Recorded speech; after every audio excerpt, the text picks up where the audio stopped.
So, John was moderating the spotlight stage for the afternoon sessions, and I was going to do the wrap-up myself, but I thought, I really don't have a great eye on what was going on over there. And I didn't really see what was happening here, So do you see anything good?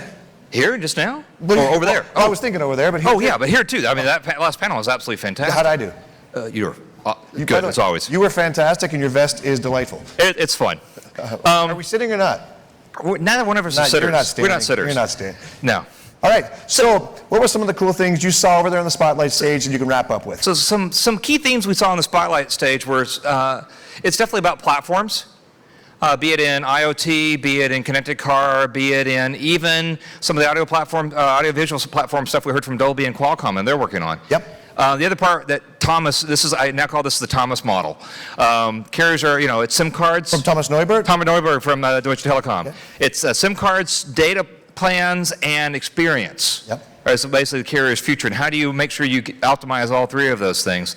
And the other part is in many of these markets, fragmentation is actually still creating an opportunity. Yep. The fact that there is no single standard may be slowing the adoption in places like IoT, yeah. but in connected car, that's actually creating an opportunity for multiple companies to come in and serve the market. Yep. You had Mojo over there. Yeah. Other people talking about ways to, this OBD2 port in the bottom of cars is kind of akin to the Bluetooth. We had a lot of innovation on Bluetooth headsets for a while because you were able to innovate freely. Right. So this is the way that startups can plug into a car and do a lot of connected car things without having to go through the OEM car maker, right? And the beautiful thing about what Mojo's done is that they've enabled anyone who's got a car that's been built since '96 to then start to engage and share data on what they consider to be a platform play rather than just a smart car play, which is beautiful.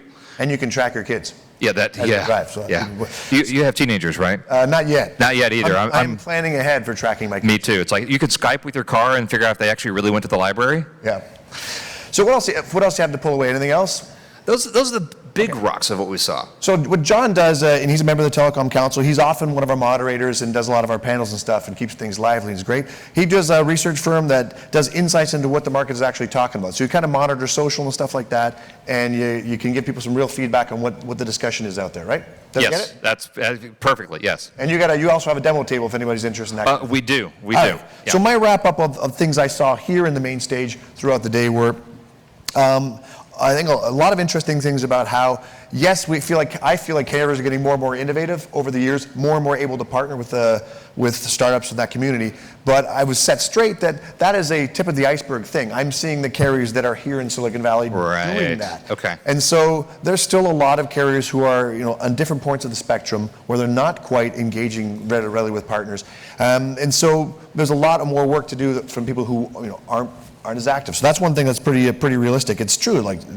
And we talked, is that just the developing world, the developed world thing? And apparently it's not. Yeah. There are people who are advanced in both areas in their own ways. So, and we had a redo to a fair bit of speaking here. They were up twice talking about some of the innovative things they do in the ways they want to partner.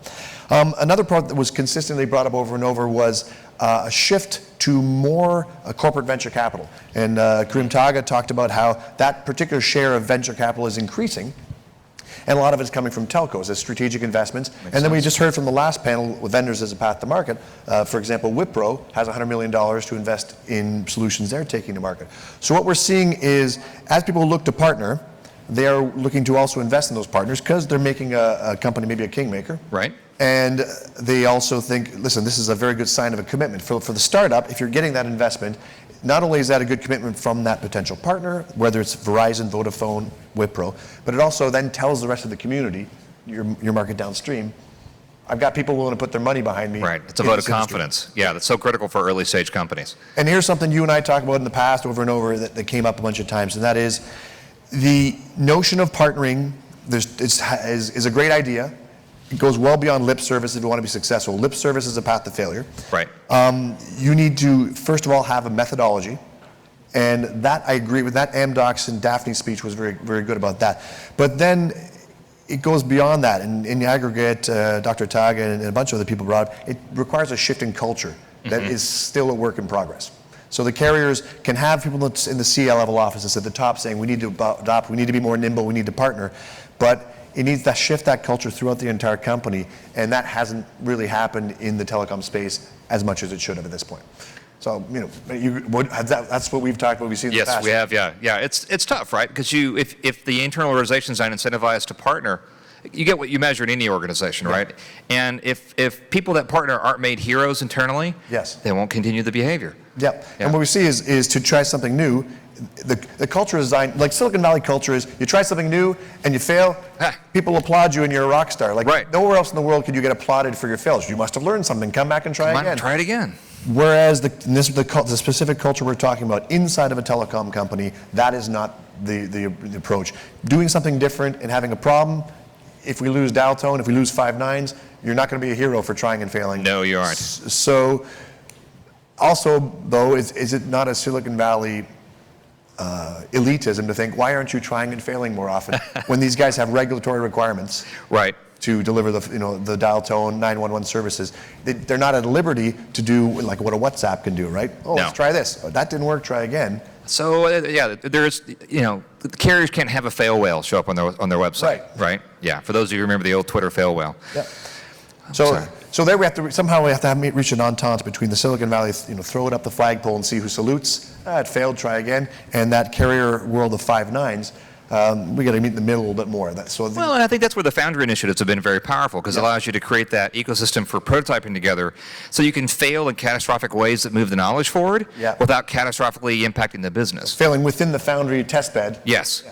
Yeah. So that is in a lot of carriers. So this is what we heard once again. Those that are leading this charge towards being better at partnering have found ways to do that. Fail within a sandbox. Right.